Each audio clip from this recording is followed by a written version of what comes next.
భగవంతుడి అనుభూతి నిత్యం ప్రతి పనిలో ఉంది, ప్రతి పనిలో మనం ఆ భావన పొందాలని చెప్పారు మీరు. తమరికి భక్తుల కథలు విన్నప్పుడు భగవంతుడు ప్రత్యక్షమయ్యారు ఇలా మనం వింటూ ఉంటాం. తమరికి ఎప్పుడైనా అటువంటి అనుభూతి కలిగిందా? భగవత్ ప్రత్యక్ష రూపం తప్ప సర్వసాధారణంగా ప్రసంగంలో నోరు జారి కూడా చెప్పడానికి ఇష్టపడని విషయం, అక్కడక్కడ నేను ఆవేశంలో నోరు జారిన విషయం ఇవాళ ప్రయత్నపూర్వకంగానే మీరు అడిగారు కాబట్టి, ఇది పరమ పవిత్రమైన ఛానల్ కాబట్టి అబద్ధం ఆడకుండా నిజం చెప్తున్నానమ్మా. భగవంతుడే నాకు స్వయంగా ఉపకారం చేశాడు అన్న సందర్భం నా జీవితంలో మరిచిపోలేనివి కొన్ని ఉన్నాయి. అందులో ఒకటి, నా కూతురు చాలా చిన్న వయసులో ఉండగా 5 ఏళ్ల పిల్ల.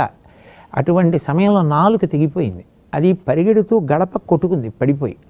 ఆ నాలిక పళ్ళ మధ్యలో ఉండిపోయి తెగిపోయి ఇంటి పట్టుతో వేలాడుతూ నెత్తురు కారుతోంది. అది చాలా తెల్లగా ఉంటుంది నా కూతురు. అనేక మంది డాక్టర్ల దగ్గరికి తీసుకెళ్ళాం, ఎవరు నాలుక అంటుకోదండి అన్నారు.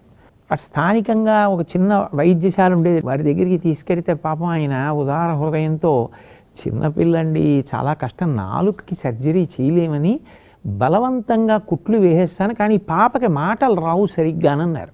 ఏమో పిల్ల బతికితే చాలని కుట్లు వేయించేశాడు.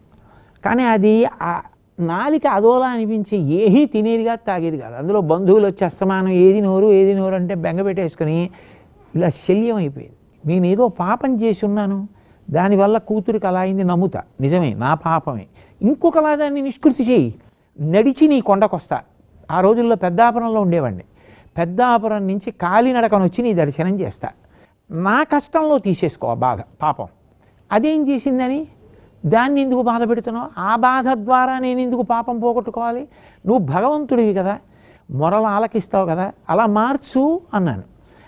అని వెళ్ళిపోయి ఆ పిల్లని తీసుకొని అది మెల్లిగా పాలు తాగడం, కొంచెం ఏదో మెత్తగా చేస్తే తినడం అది మొదలెట్టింది. ఓ 15 రోజులు పోయాక మళ్ళీ డాక్టర్ గారి దగ్గరికి తీసుకెళ్తే డాక్టర్ గారు ఆయనకి బహుశా ఈ పిల్లకి సరిగా అంటుకోదు, మాటలు రావు అని నమ్మకం.